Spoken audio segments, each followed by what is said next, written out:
Hello, this is my vlog entry for the 16th of August. That's August. Last time I put January, I think, 2012.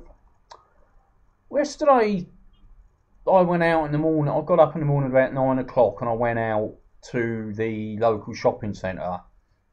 Um, the shopping centre in Waterlooville. And I noticed something very odd. My next door neighbour, or the person who lives down below me, he's covered all his window with newspaper, which I couldn't quite understand why he'd done it. Why?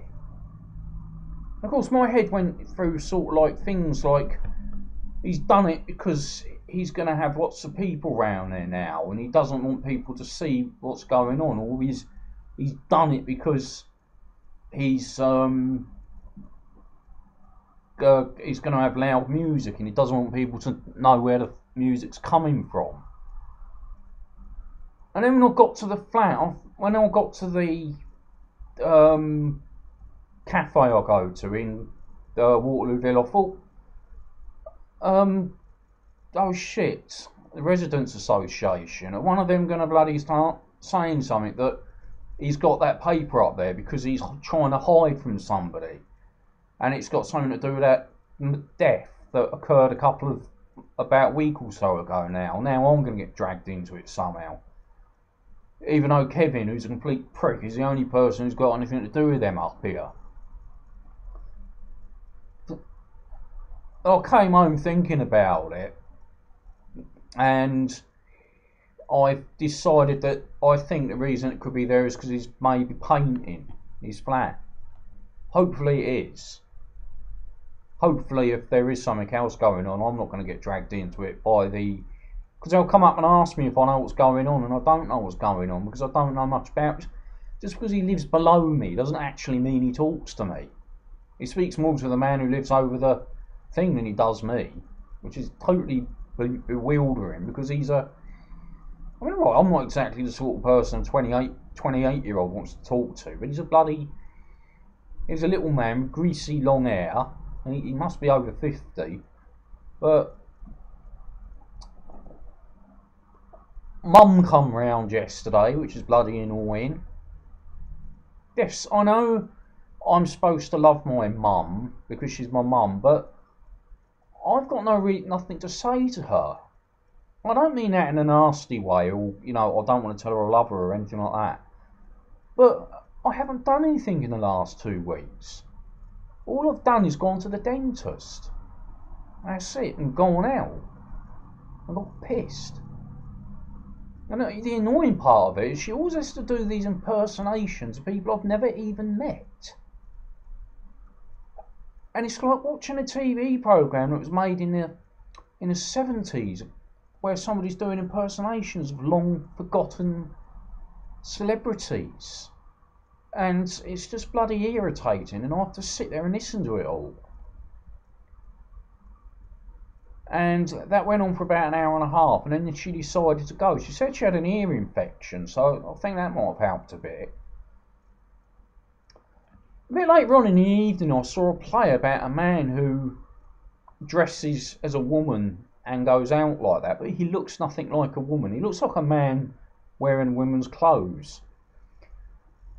And I thought to myself, that's a bit like me in a way. Not that I wear women's clothes, but I go out and I look different because of my disabilities, and people don't want to accept me for that. And in a way, that's the problem I've got.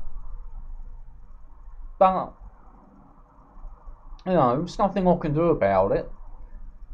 I do remember some time back I was at a place where I got sent to when I first moved here for people who were mentally ill, and they quickly threw me out saying I'm not mentally ill. Well, one of my biggest gripes about that place was there was a man there who dressed as a woman. He was far more convincing than the man on the TV though, and I just said, well, that's his choice.